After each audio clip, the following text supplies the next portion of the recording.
Hello, my name is Sarah Willoughby. I'm the author of the book He's Making Diamonds, A Teen's Thoughts on Faith Through Chronic Illness and the host of the Diamonds Conference.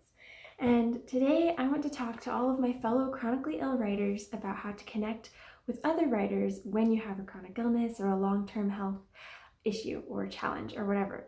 Because when you have health problems or challenges, traveling can be difficult.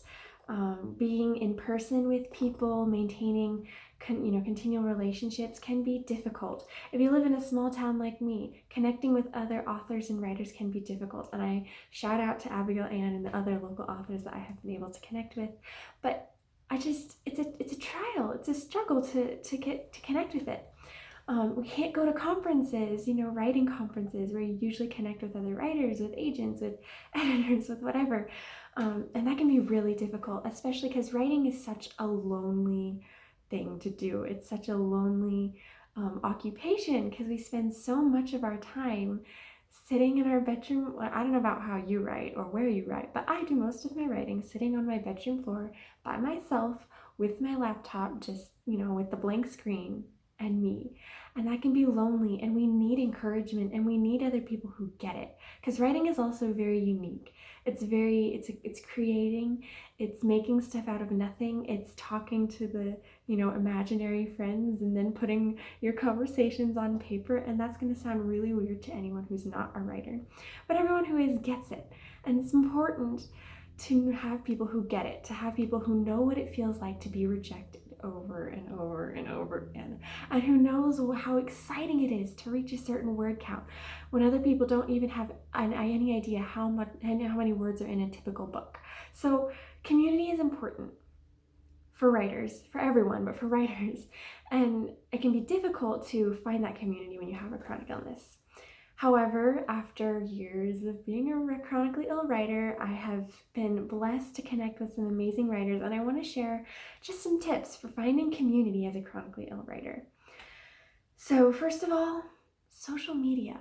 I know that's not a typical place where people are like, go find community on social media, but actually I think that it can be a powerful tool for connecting with other authors, other bloggers, other writers. They're going to be on there more regularly, maybe even than the average person, because they're trying to build a community there. They're trying to build this group of readers and supporters and connect with other writers as well through that kind of thing. And so it can start out as networking, but networking can so often, I think the best networking ends in friendships, at least in my experience. I've had so many times with the, conference speakers or guest bloggers or whatever, where it starts out as just a professional, let's exchange ideas, let's exchange, let's guest post for each other, whatever. Or can I join your lunch team? And that turns into a friendship. And I'm so thankful for those people. I recently experienced this with Tara. She hosts something similar to the Diamonds Conference, and we just were able to connect.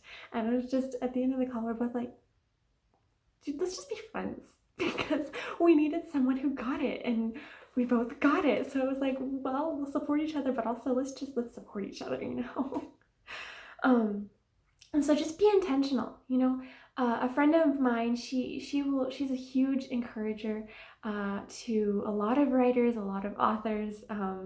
Mary, shout out to you when you're watching this. She's such an encourager and supporter that I know that she's going to be watching this.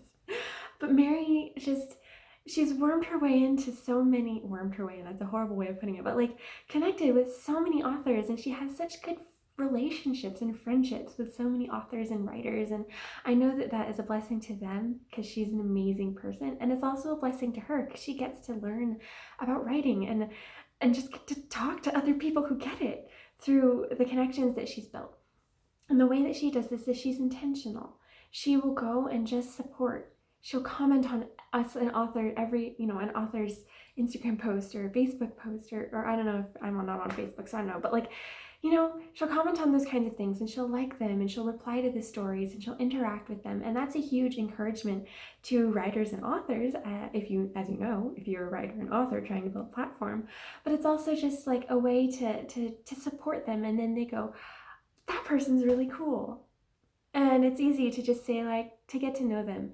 And it doesn't have to start out complicated. It can just start out as responding to their question at the end of their Instagram post. Like, yeah, I'm a tea person, not a coffee person. Like, that's not very hard, but it can grow into something beautiful. So another thing is to contact forms on websites. So something that I do is every time I finish reading a book that I really enjoy, or whatever, I will go and search the author and stalk them online. And but often, if you go to their website, they'll have a contact form, and so you can go in that contact form and say, "Hey, I just finished your book. It impacted me in this way," or "I really loved this part," or whatever, and just say that, and then authors, maybe the famous, like really famous ones do, but most authors don't get that kind of like personal, impactful feedback from readers very often. So that can be huge, and it can just be, getting your foot in the door, just getting into their inbox and saying, "I love this," and then they'll probably say, "Thank you," and then you could be like, "Do you have any other projects?" Or just any other question. Start conversations. The way to build relationships with other writers is to start conversations with other writers, and that just goes for all of life. But yeah. So there's also online communities. Thankfully, we have all these resources, all these virtual things that we can do to connect with other people.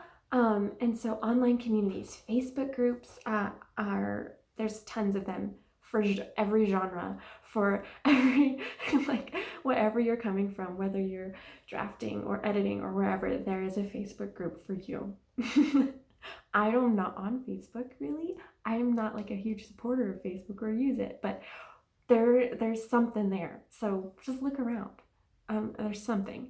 And even if you don't like using social media, you can use it to connect with people and then keep up with them in other ways, which can be helpful, which is a lot of what I've done. Some of my closest friends, I connected with a friend on like Goodreads, and I don't really use Goodreads for communication, but we exchange information, and we've gotten to just stay connected for a long time. Or there's things like NaNoWriMo or writing challenges, writing competitions, writing forums. There's all kinds of stuff out there for that. Something that has been hugely impactful for me is what's called Young Writers Workshop. And I know that might not fit everyone who is watching this, but Young Writers Workshop has been huge for me in so many ways. They have so much good content and everything, but they also have a amazing community of people where you get to support each other and encourage each other and just go through all of this together. And there's writers of all different levels, whether you're beginning, whether it's just an interest, whether you're a professional author. There's writers in all ways, and I learn a lot that way. And so that's something that I really advocate for, but I'll stop now. And so lastly, just be intentional. Just be brave and supportive. That goes a long way. And this video is getting longer than most of mine usually do, but we're just going to end with that. Be brave. Most writers don't bite. Most writers have been in the same boat that you are, or they are currently in the same boat that you are. Even if you think that they're just unapproachable, they're probably not. They might be introverts. They might be shy. That's likely. It's possible. They might, it might take some time because they're busy, but be brave. Most writers have been helped by other writers, and so they love to also support other writers. I hope that helps. Community is so important for anyone, but especially for writers, and I hope that you prioritize it in your writing life. So I will see you in the next video. Go ahead, comment where you found support, where you found community as a writer, and yeah, see you next time.